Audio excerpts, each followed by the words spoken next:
विपक्षी दल के इंडिया गठबंधन में शामिल दल भले ही अगले लोकसभा चुनाव के लिए सीट बंटवारे को लेकर किसी प्रकार के विवाद नहीं होने का दावा कर रहे हैं, लेकिन बिहार में सीट बंटवारा इतना आसान नहीं दिख रहा। महागठबंधन की 14 लोकसभा सीटें इस श्रेणी की हैं, जहां जेडीयू के प्रत्याशी ने 8 सीटों पर आरजेडी के प्रत्याशी और 6 सीटों पर कांग्रेस के प्रत्याशी को सीधे मुकाबले में हराया था। ऐसी स्थिति में इन सीटों पर जेडीयू के ही सांसदों को फिर से चुनावी मैदान में उतारा जाए, ये मुश्किल दिखता है।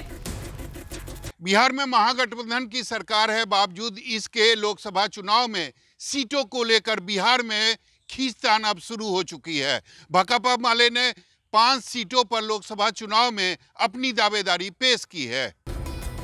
इस स्थिति में जेडीयू के कई सांसदों का या तो टिकट कट सकता है, जिससे पार्टी में नाराजगी भी देखने को मिल सकती है।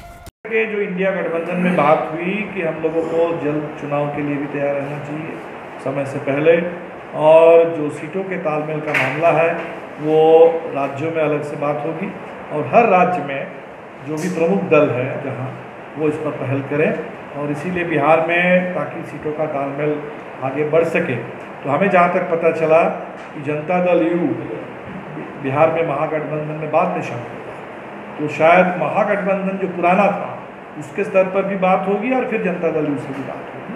हमने इसीलिए अपना जो प्रस्ताव है एक मिनिमम जो सीट्स के बारे में, हमने राष्ट्रीय जनता दल को, प्रमुख बिहार के दल है, महागठबंधन के नेता हैं, और इसीलिए हमने उनको लिख के दिया है।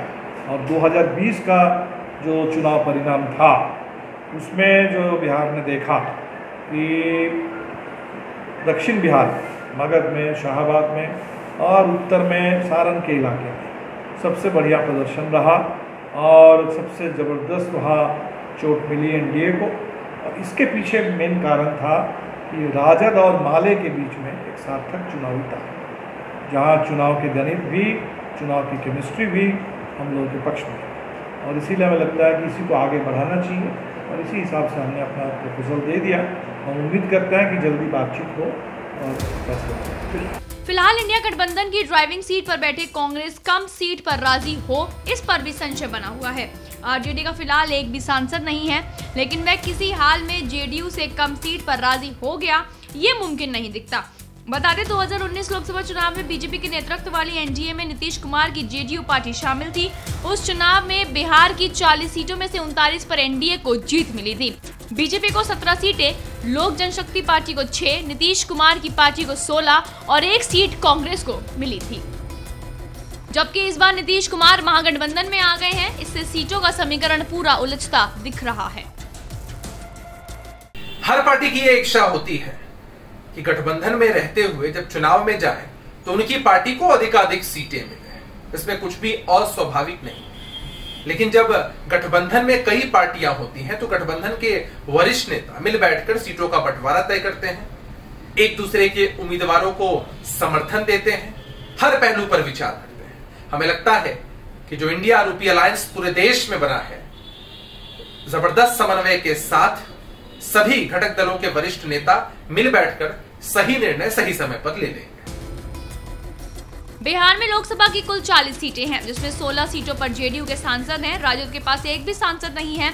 आगामी लोकसभा चुनाव को लेकर सीटों का फॉर्मूला जो सामने आ रहा है, उसके अनुसार 16 सीटें आरजेडी, 16 सीटें जेडीयू, 6 सीटें कांग्रेस और 2 सीटें वाम दलों को मिल सकती हैं। बिहार में महागठबंधन दलों के बीच में सीटों के बंटवारे को लेकर के कोई किचकिच नहीं है।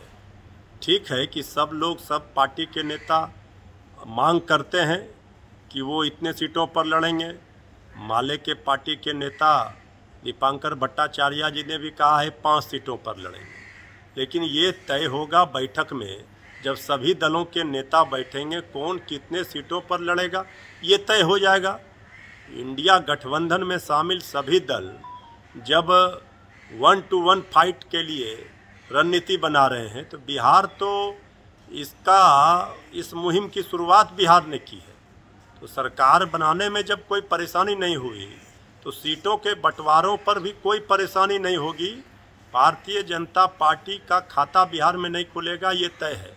लेकिन आपसी जो महागठबंधन में दल हैं उसके अंदर कोई मतभेद नहीं होंगे, सीटों का पेच नहीं फंसेगा, सब लोग मिल बैठ करके तय करेंगे। भाकपा माले ने सीटों की सूची राजद सुप्रीमो लालू प्रसाद यादव को सौंप दी है और संभावना यह जताई जा रही है कि इंडिया गठबंधन की अगली बैठक जो संभवतः इसी महीने होगी, वहां पर सीटों का जो फॉर्मूला है उस पर अंतिम मुहर लगेगी।